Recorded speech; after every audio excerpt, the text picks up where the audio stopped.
Olá, tudo bem com você? Sou Érica Nascimento, psicanalista de mulheres, terapeuta especialista em dependência emocional e relações saudáveis. Que bom ter você aqui comigo.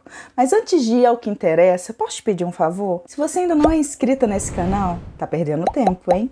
Não custa nada, se inscreva agora, eu espero. Também compartilha com uma amiga e para não perder nada que é disponibilizado aqui toda semana, já ativa o sininho. Mas se você quer mergulhar ainda mais nessa questão de narrativas, mitos e histórias, esse aqui foi quem me influenciou. Mulheres que Correm com os Lobos. Eu sou apaixonada por esse livro, confesso. Se você já faz parte daqui do canal há muito tempo, já está me acompanhando, maratonando as aulas, espero que sim, porque o conteúdo aqui gratuito é melhor do que muito conteúdo de curso pago, e isso eu te garanto. É só você assistir e aplicar que eu tenho certeza que a sua história não vai continuar a mesma. Esse livro, como eu venho dizendo, ele é o manual do autoconhecimento feminino, a Bíblia do empoderamento da mulher. E eu resolvi unir o útil ao agradável. Tem 3 anos que eu estudo ele e eu percebi que este livro pode mudar a sua vida. Mas nem todo mundo tem tempo e paciência para ler 575 páginas. E além disso, ele não é um livro fácil. Ele é um livro denso, com muito conteúdo teórico, e se você não tiver uma certa familiaridade com a psicanálise, com a psicologia analítica, pode ser que você tenha certa dificuldade de entender o que a doutora Clarissa Pinkola Estés nos entrega de tão valioso em cada conto deste livro. Foi pensando nisso que eu criei a aula O Despertar da Mulher Selvagem, aonde eu fiz para você o trabalho difícil. Em uma única aula eu resumi todo o conteúdo que eu julgo importante deste livro, sem teoria. Pelo contrário, você vai aplicar na sua vida aquilo que faz sentido em cada conto. Barba Azul, Vassalisa, A Donzela Sem Mãos, todos esses contos em uma única aula. Se fizer sentido para você, vou deixar o link aqui e será um prazer ser sua mentora. Mas vamos ao que interessa, ao nosso tema de hoje?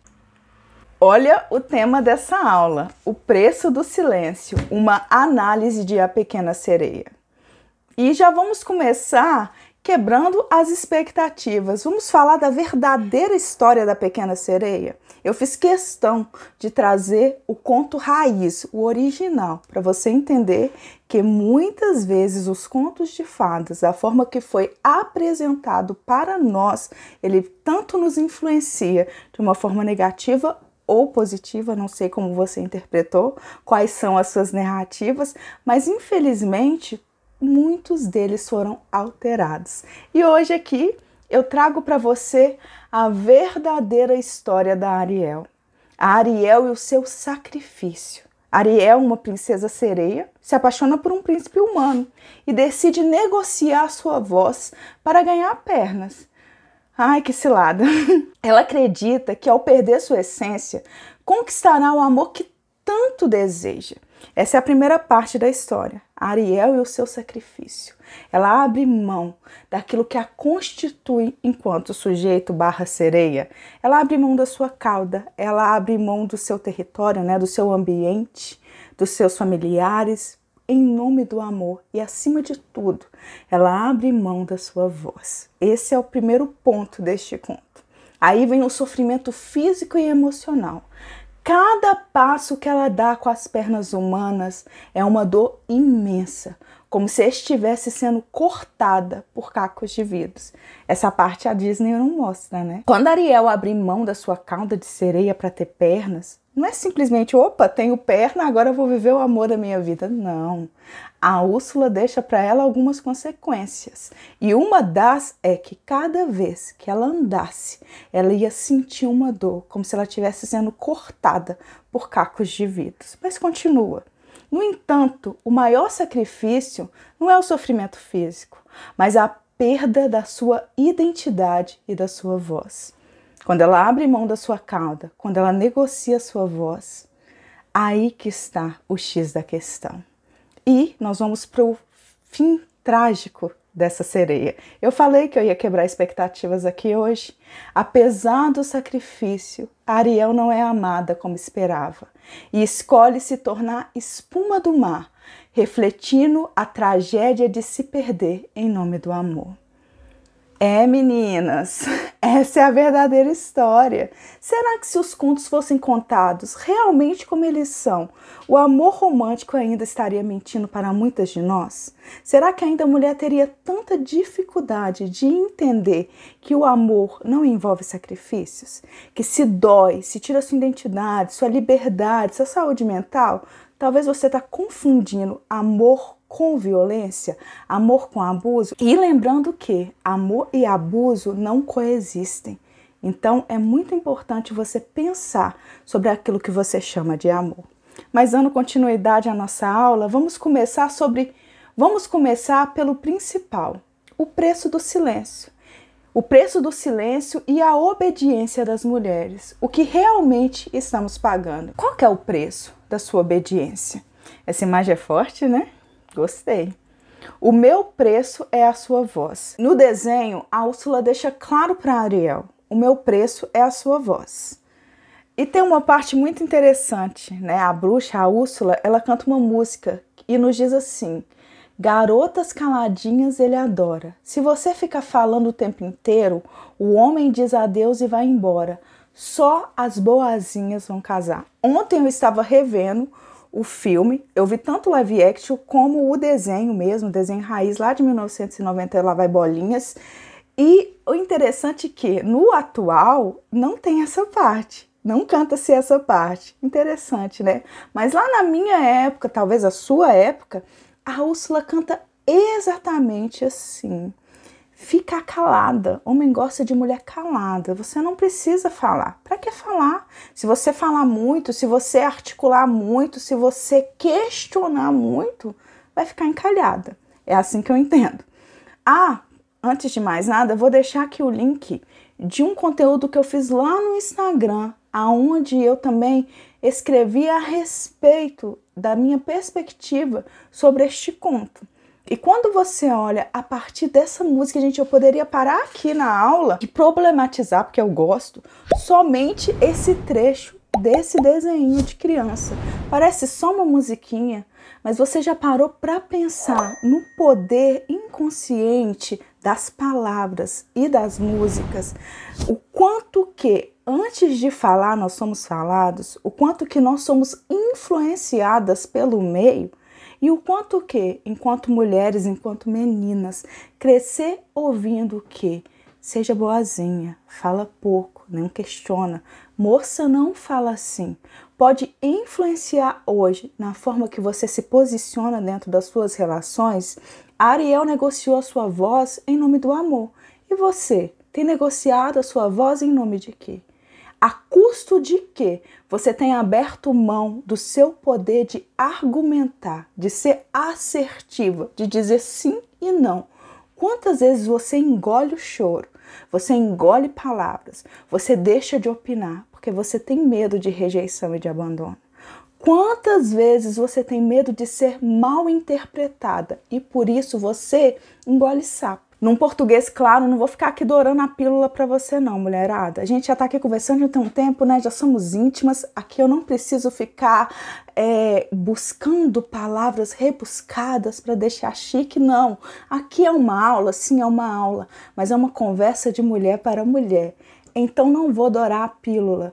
Quantas vezes você engole sapo? Você deixa de falar porque você tem medo do que as pessoas vão pensar ao seu respeito. Não pega bem, né? Não pega bem. Que sal que vão pensar sobre mim. Quantas vezes, quantas Ariéis estão me escutando aqui hoje? O que a gente pode pensar aqui? Primeiramente, o preço da sua voz. Eu quero que você pense nisso até o final dessa aula. Qual o preço que você está pagando pela sua voz? O que você está barganhando, o que você está negociando em troca do seu posicionamento através das suas palavras? O que essa frase nos ensina? O que estamos realmente sacrificando em nome do amor? Estamos aprendendo a silenciar a nossa voz, mulher. a desistir de nossas opiniões, desejos e até da nossa autonomia. Grava essa palavra. Isso aqui é importantíssimo, não só a palavra, mas quanto o posicionamento de uma pessoa dentro de uma relação. Se você não tem autonomia, seja em qualquer tipo de vínculo relacional, é bom reavaliar esse relacionamento. Tudo para agradar. Ah, essa parte. Essa é aquela parte que eu gosto de destacar no texto, ó, destacando aqui, ó, prontinho, tudo para agradar. É sempre uma barganha, né? Eu deixo de falar para você me amar. Para ser amada, segundo essa lógica, precisamos ser quietas, obedientes e boazinhas. Quieta, obediente e boazinha. Esse tem sido o lema de muitas mulheres. Se eu não falar, se eu não questionar, as pessoas vão me amar. Que preço caro é esse? Abrir mão da sua liberdade, da sua autonomia, da sua identidade em troca de um relacionamento. Quiçá se isso é uma relação, né? Porque na minha concepção de relacionamento são dois indivíduos que escolhem estar junto. Se uma pessoa, ela deixa de ser, ela passa a ser pedaços, não existe duas pessoas inteiras, que é uma parte importante que eu não falei aqui. Deixa eu reformular o meu pensamento. Relação saudável é constituída de dois seres inteiros que escolhem estar junto. Dois seres inteiros que escolhem estar juntos. A partir deste momento se constitui um relacionamento saudável. Quando você precisa abrir mão de si mesma, deixar de ser você, e nesse ponto começa a abrir mão do seu direito de falar, isso é constitucional. O ser humano tem direito de ir e vir, o ser humano tem direito de falar, isso é constitucional. Mas infelizmente muitos de nós abrimos mão em troca do amor. É uma barganha, né? É tão importante essa parte aqui. Eu mesma escrevo e depois eu fico retomando e pensando o quanto que isso aqui ressoa em nós. Quietas, obedientes e boazinhas. E agora nós vamos falar sobre o masoquismo feminino. E nada melhor do que uma ilustração para demonstrar na prática o que é esse masoquismo. Eu vou deixando o vídeo correndo aqui para você ir assistindo e percebendo o quanto a cultura ela influencia a forma que nós mulheres nos enxergamos. Está sempre faltando alguma coisa. Você sempre está se comparando com algo ou alguém. Nada é bom o suficiente. A mulher ela é o tempo todo bombardeada. A mulher não pode envelhecer, a mulher não pode engordar, a mulher não pode emagrecer muito. A mulher muitas vezes não pode escolher sobre o seu corpo, sobre aquilo que veste, sobre aquilo que gosta. O tempo todo a mídia, a sociedade nos influencia sobre como devemos ser. Ainda mais agora em uma época instagramável, onde cada vez mais, por likes e filtros, nós buscamos algo irracional, algo que não existe. Cada vez mais nós estamos insatisfeitas com a nossa aparência e com aquilo que nós julgamos ser amor. Tenho uma pergunta para você. Tem que doer para ser amada? Olha para você ver quando se fala do masoquismo feminino. É o sutiã apertado, a dieta que sufoca, o botox contra o envelhecimento, a pressão para ser sempre jovem e magra. E aqui não estamos falando de críticas pessoais, mas de um sistema que nos ensina que para sermos aceitas, temos que sacrificar o que somos e o que desejamos e o que sentimos. Lembrando, né? Eu gosto muito de lembrar isso. Aqui eu tô falando com mulher adulta. E não é sobre o que você faz, é o porquê você faz. Pode fazer botox, progressiva, lipo. Se fizer sentido para você, ok, faça. É bom se sentir bem. Nada melhor do que cuidar de si mesma. Mas qual que é o preço que você está pagando por isso? A que ponto a sua insatisfação com a sua imagem, ela reflete mais algo social, um padrão inconsciente do que realmente a forma que você se enxerga. O quanto que você cresceu e vem reproduzindo, porque infelizmente começam com as mulheres, através de uma mãe, de uma prima, de uma tia, de uma avó, que você tem que ser assim. Quantas mães fizeram o papel da Úrsula na nossa vida? A Úrsula canta para Ariel que só as boazinhas vão casar. Quantas de nós entendemos que gorda não casa? Mulher feia não arruma namorado. A mulher precisa ser para É o tempo todo nessa conjugação. A mulher precisa ser para. E não é para si, é para o outro. É esse lugar social da mulher enquanto objeto. Por isso que eu vou refrisar aqui. Não tem problema nenhum em investir em si mesma, em investir em autocuidado. Mas sempre se questione. Por que você está fazendo isso? Talvez você me pergunte, mas Érica, você estava falando de amor, agora você está falando de autocuidado. É porque não tem como, minha querida, amar ao outro se você não se ama. Amor é de dentro para fora. Relação é intra para ser inter. Não tem como você amar alguém se você não se ama e não se respeita. Sabe por quê? Porque se você não se amar e não se respeitar, você vai ter muita dificuldade de identificar o que você merece e o que você não merece. Vai ter dificuldade de se relacionar de forma saudável. Às vezes você está até com uma pessoa bacana, que te ama, que gosta de você, mas você é tão insegura que você sufoca ao ponto de perder. Porque você não se valoriza, porque você não se enxerga valor. E isso não é só um problema de uma única mulher. O que eu quero problematizar aqui, lembrando que eu gosto de problematizar mesmo, é o quanto isso vem de um padrão social, o quanto isso é uma repetição social nas nossas vidas enquanto mulher. E os mitos, os contos de fadas, as narrativas estão aí para nos mostrar o quanto nós reproduzimos algo social, algo que vem de gerações sem perceber. E aqui está o X da questão. O que é vendido para nós? Você já se questionou sobre isso?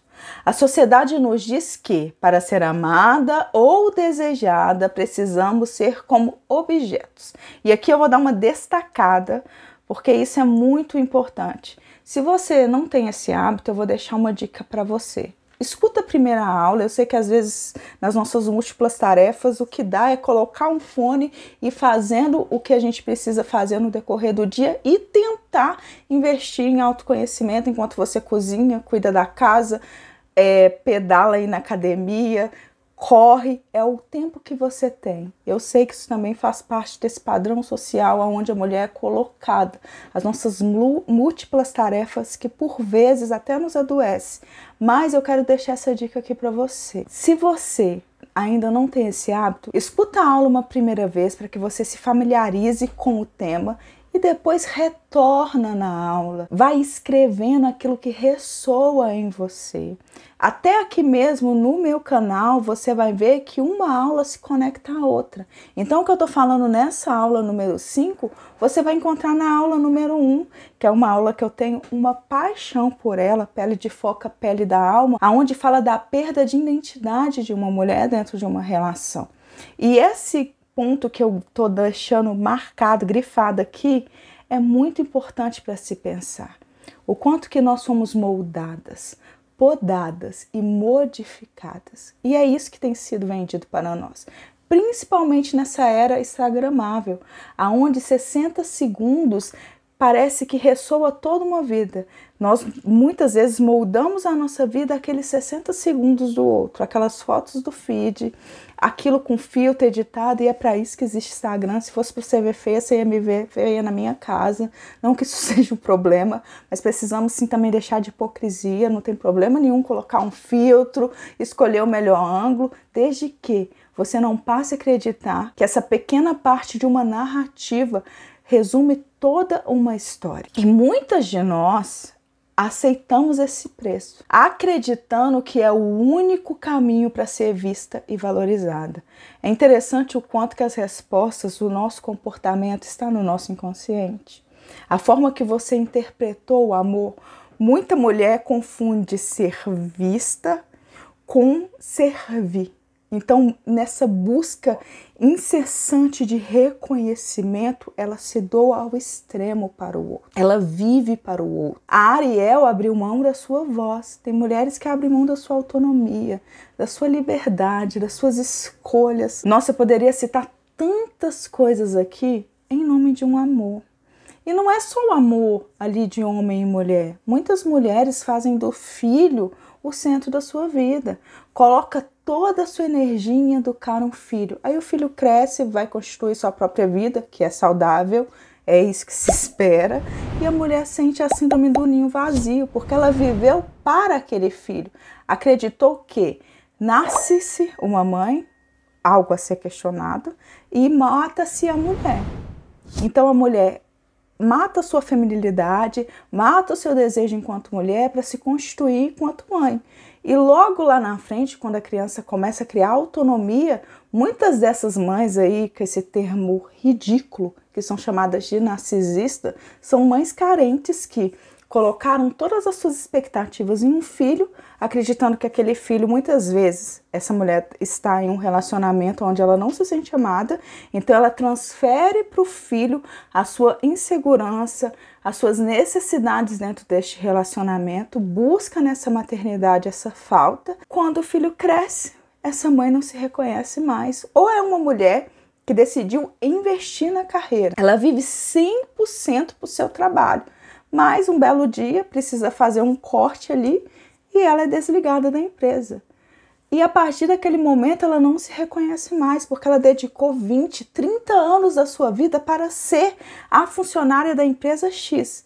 E a partir do momento que ela não tem mais aquele cargo, ela não se reconhece mais enquanto indivíduo, porque ela colocou quem ela era naquilo que ela faz, uma questão existencial. Então, a partir daquele momento, ela só existe porque ela faz alguma coisa, seja um trabalho, seja o cuidado de um filho, seja a sua posição dentro de um relacionamento, seja você dentro de um ministério. E aqui, abrindo aspas para falar, vou até abrir a tela toda, abrindo aspas para falar de uma coisa muito pessoal que eu vivi. Eu pastoreei uma igreja por 5 anos e eu dediquei toda a minha energia no cuidado daquelas almas, no cuidado do templo. Eu vivia para aquilo.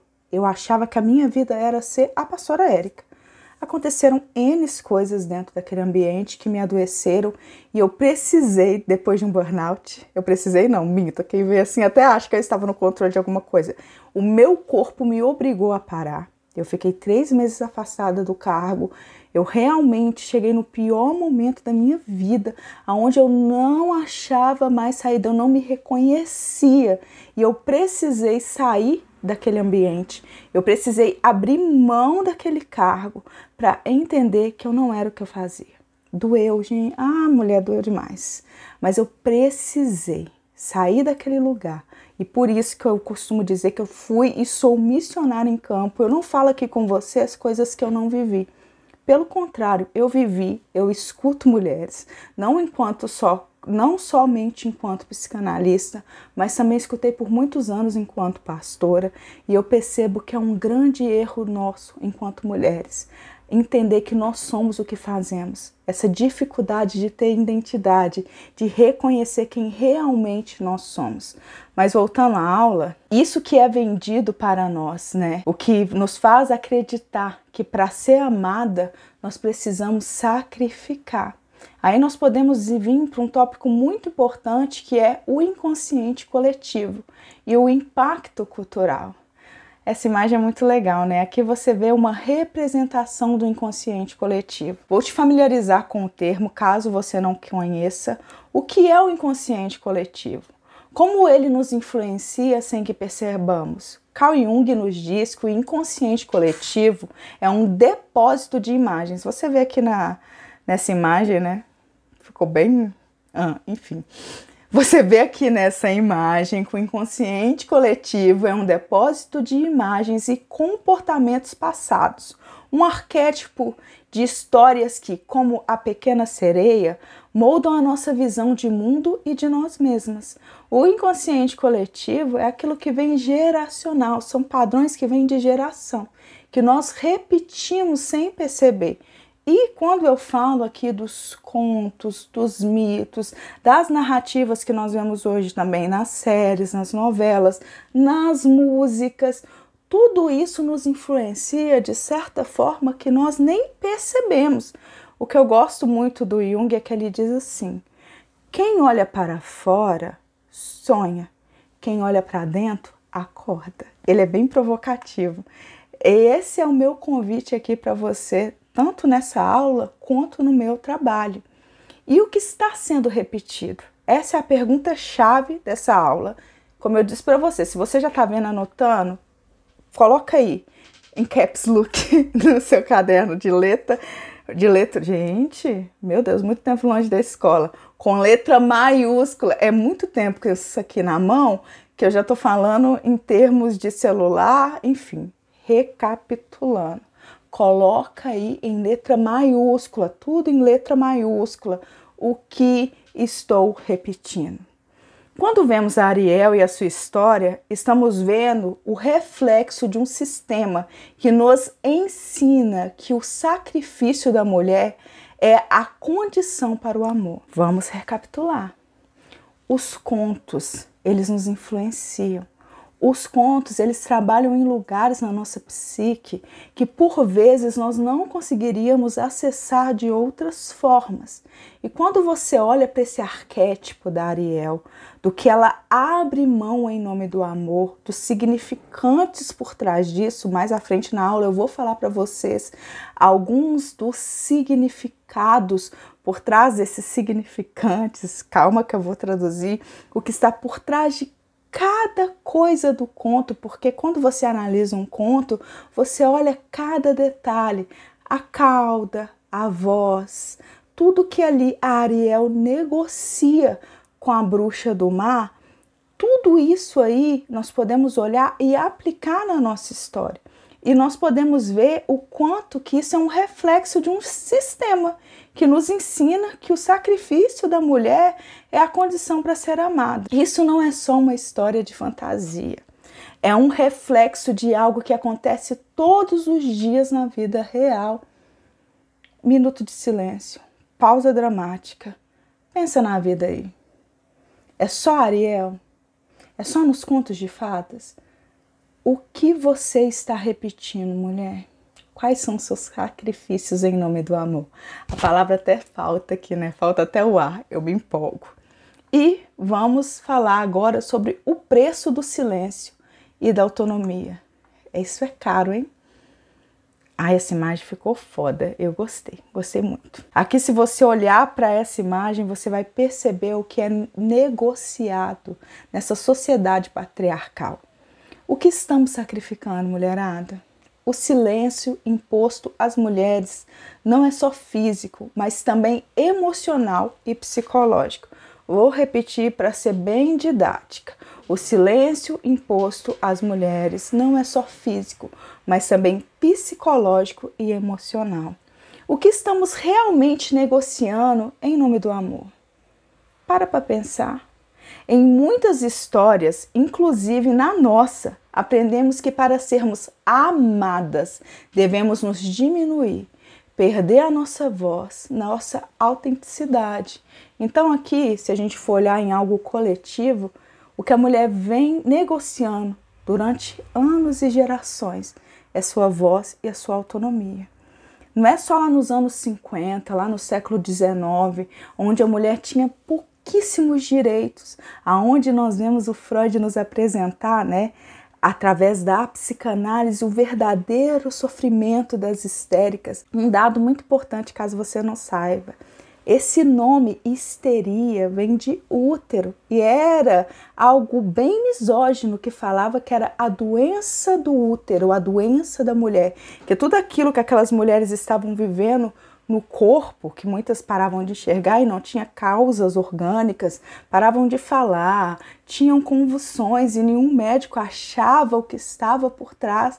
E nós vemos aí, através de Sigmund Freud, através da psicanálise, um trabalho tão lindo, né? Que eu vou ter que passar o meu pano e que até hoje é muito atual, onde Freud nos apresenta a repressão, o desejo recalcado da mulher. A mulher que era ali tratada apenas como um objeto. Quem dera tivesse ficado só lá na época do Freud.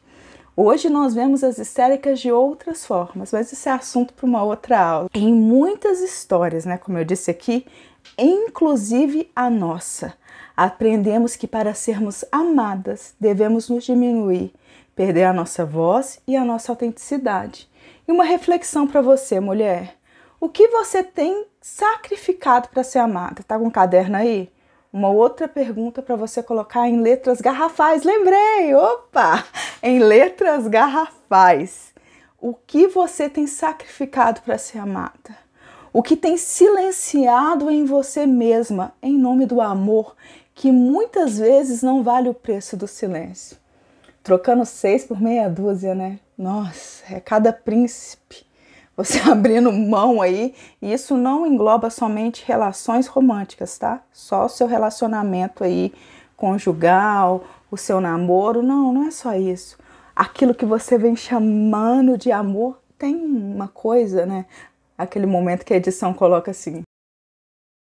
Tem uma coisa que diz assim, que trocar gato por lebre, eu acho que é isso. Se não for, vai ficar sendo. Então é o que nós vamos pensar. O que você tem silenciado em você, em nome de um amor que muitas vezes não vale o preço do seu silêncio.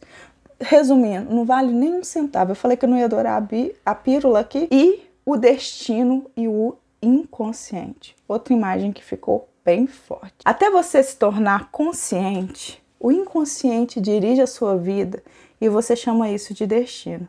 Essa foi a frase que me fez ser psicanalista. Quando eu li essa frase do Jung, eu falei, uau, então é isso. Aqui que está o X da minha questão. É por isso que eu tenho depressão, tem 10 anos, já tomei tudo quanto é tipo de remédio, já fiz todos os tipos de terapia, já busquei auxílios, vários tipos de auxílios, e na época eu tinha assim uma religiosidade que é bem diferente de uma intimidade com Jesus, e eu achava que o fato de ser cristã, isso não poderia coexistir com as minhas doenças mentais daquela época.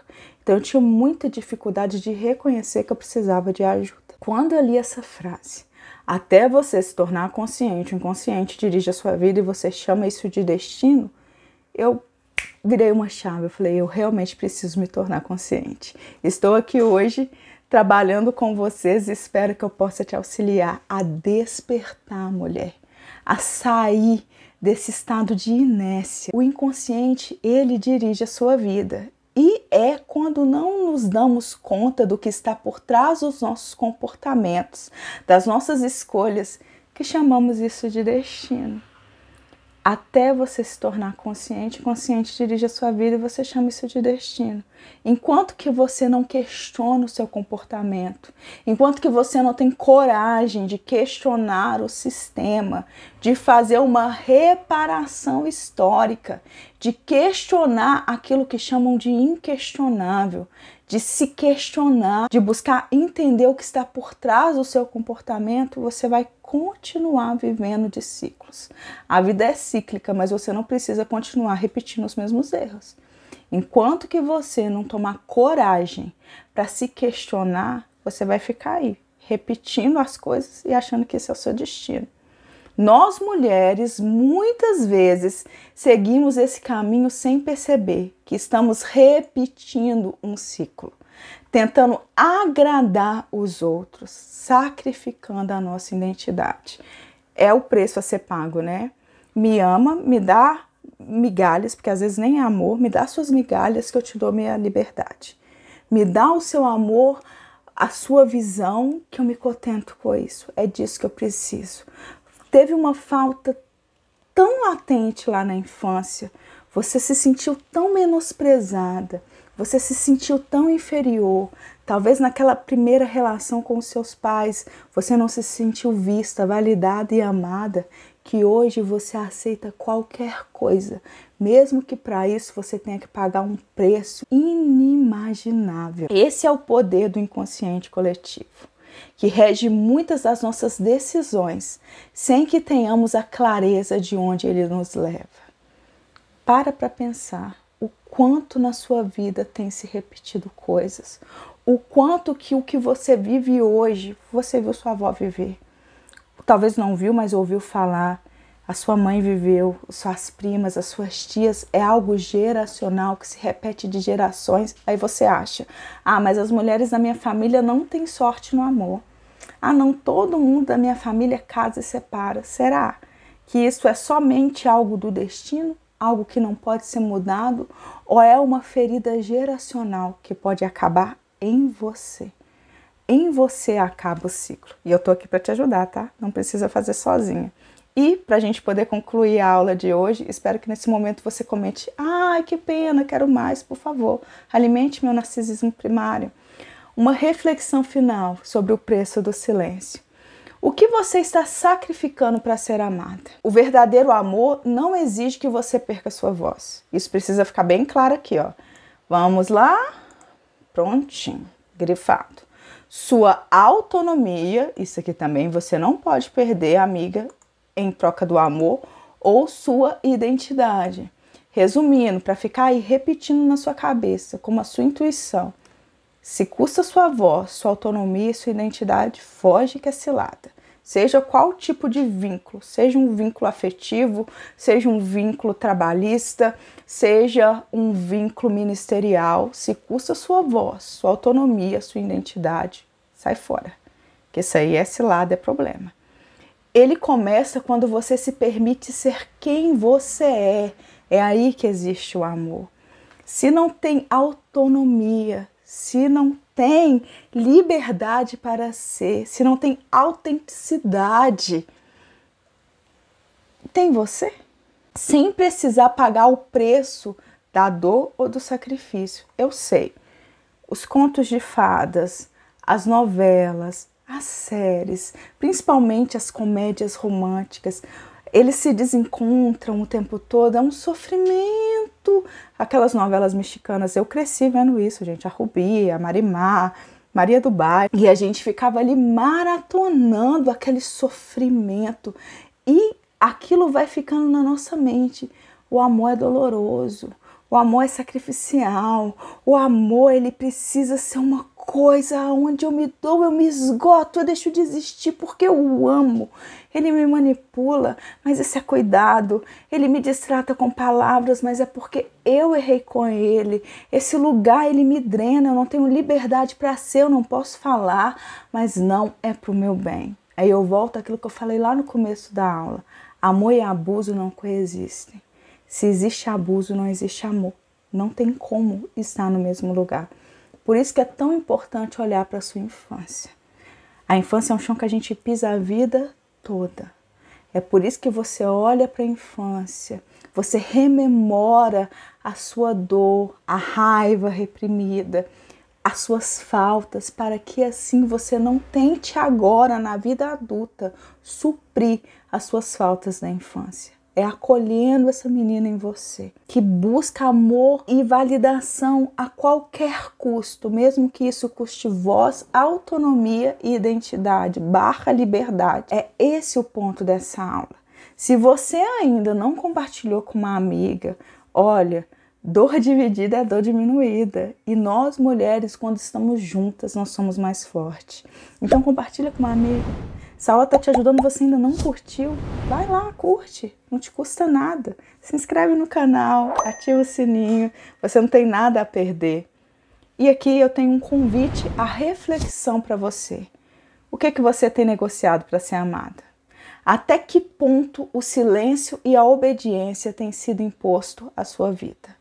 Até que ponto você tem deixado de ser quem você é para atender a padrões que não são seus? Lembra que eu te falei que eu iria falar sobre os significados por trás de cada ponto do conto da Ariel? Existem duas coisas que me chamou a atenção. Talvez você, se você ainda não viu o desenho, você pode rever, ou ver o live act, ou aquilo que fizer sentido para você, ou ler o conto aí na internet, enfim.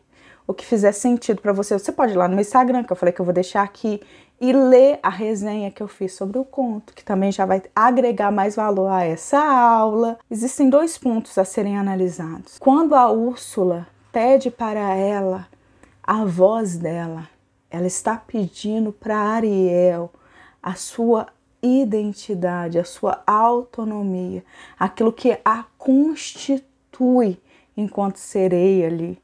Tem uma parte no desenho que a Ariel fala assim, mas se eu aceitar o acordo que você me propõe, eu nunca mais vou ver as minhas irmãs e o meu pai. Me lembra um conto? Como eu disse para você, está aqui a primeira aula, Pele de Foca, Pele da Alma, aonde nós vemos algo que acontece semelhante e que nos invoca a pensar sobre a perda da identidade nas relações. Então, quando a Ariel abre mão da sua voz, abre mão do seu habitat, abre mão da sua cauda, da sua autonomia, do seu direito de ir e vir, porque ela anda e dói cada passo. Não era uma longa caminhada. Cada passo dado era como se um caco de vidro estivesse cortando ela. Pensa a dor. E o mais, não vou falar nem triste, e o ponto mais reflexivo dessa história é que a Ariel ela escolhe, porque no conto original, quando o príncipe escolhe outra pessoa, ele até trata ela com ternura, com carinho, mas o amor que ele sente por ela não era esse amor que ela procurava, ele escolhe outra. E a Úrsula volta e propõe novamente para ela, dá para ela ali uma faca e diz para ela, olha, mata ele. Se você matar ele, você não vira espuma do mar. Então ela escolhe morrer em nome do amor. Ela caminha até o mar e se transforma em espuma. Vou fazer esse corte seco. A nossa aula finda aqui, mas a nossa reflexão, espero que não termine aqui. Questione os seus padrões. O meu papel aqui é te empoderar a recuperar a sua voz e reescrever a sua história com a sua própria narrativa. Foi um prazer estar aqui com você. Até o nosso próximo encontro.